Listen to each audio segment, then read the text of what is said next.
Hi and welcome, it's me Mike. In this lesson today we're going to learn how to think like the examiner.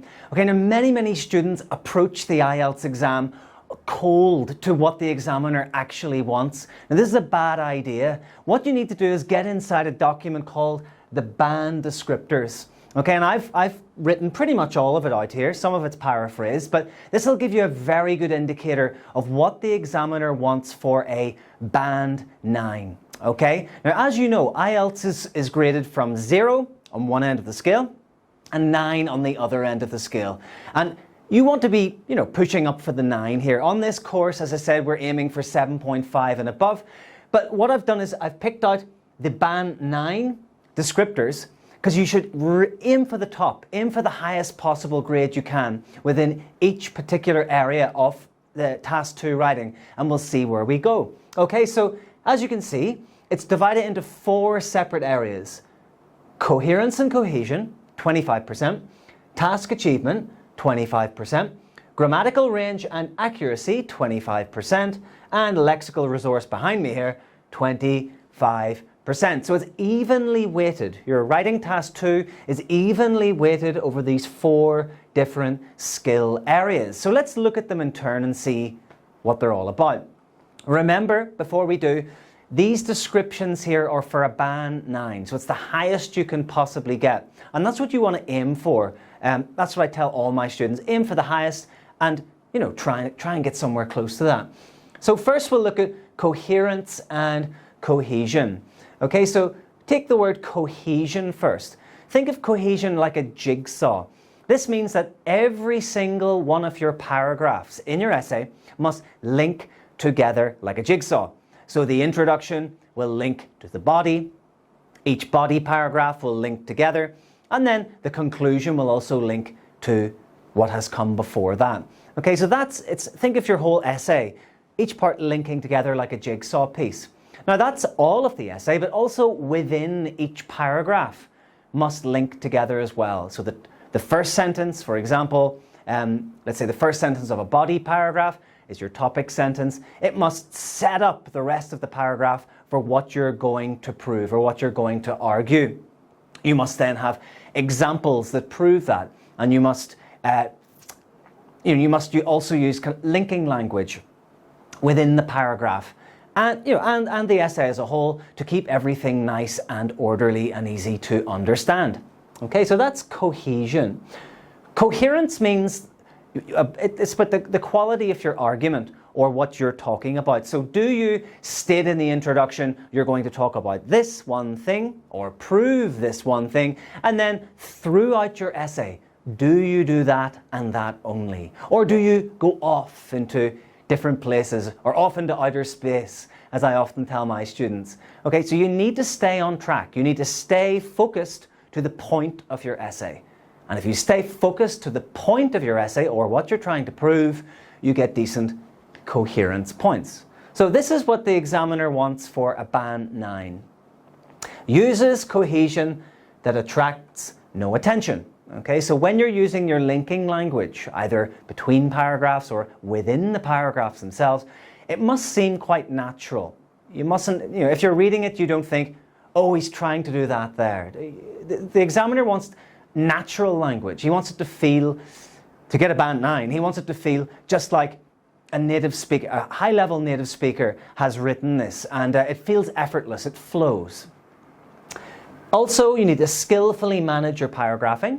Okay, so you need a quality introduction, you need quality body paragraphs, and a quality conclusion. And we'll look at those later, how to do these later in the course. That's 25%. Next 25% is called task achievement. And this basically means, do you answer the question? That's the easiest way to think about it. To get a band 9, it says fully addresses all parts of the task here. Now this is very important, as often Task 2 essays have more than one piece of information within them. And they do this on purpose because they know sometimes students focus only on one part of the question and then forget about the other part of the question. And this, if you do that, well, you will not score well in task achievement. Or there's another type of essay in Task 2 called the 2-part question, which we'll look at in a later lesson.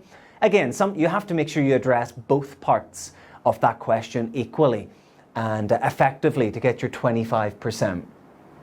Next, you have to present a fully developed position, relevant, extended, and well supported by ideas. Okay, presents a fully developed position, relevant, and extended and well supported ideas. Okay, so you need to, if it's an opinion essay, you need to make sure you have an opinion.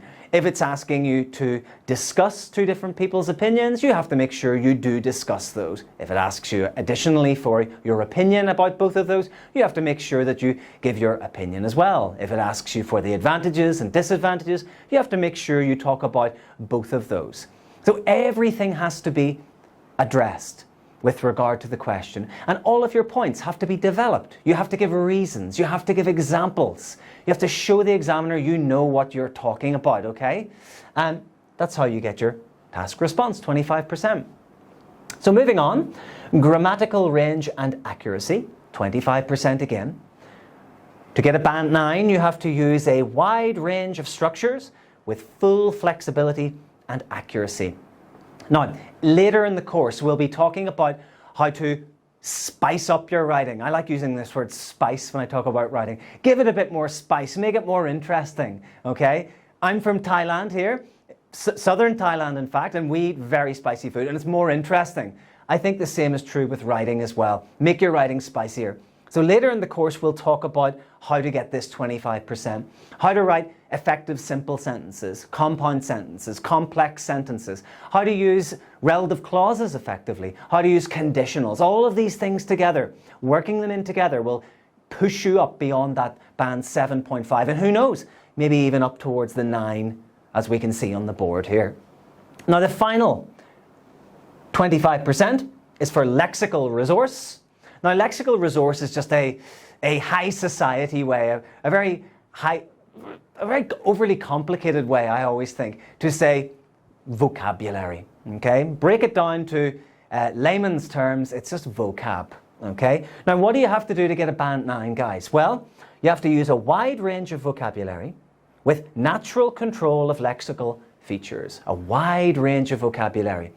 Now, later in the course, again, we'll be looking at how to grab these points, okay?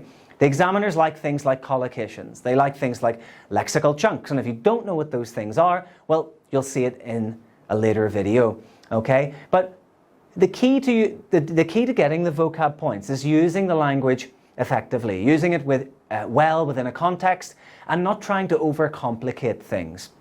Often you see students trying to throw in really, really long words that they've learned, perhaps in word lists, and they don't know how to use it in the context. They don't know the correct part of speech in the context, and everything just goes haywire, it goes crazy, it doesn't work.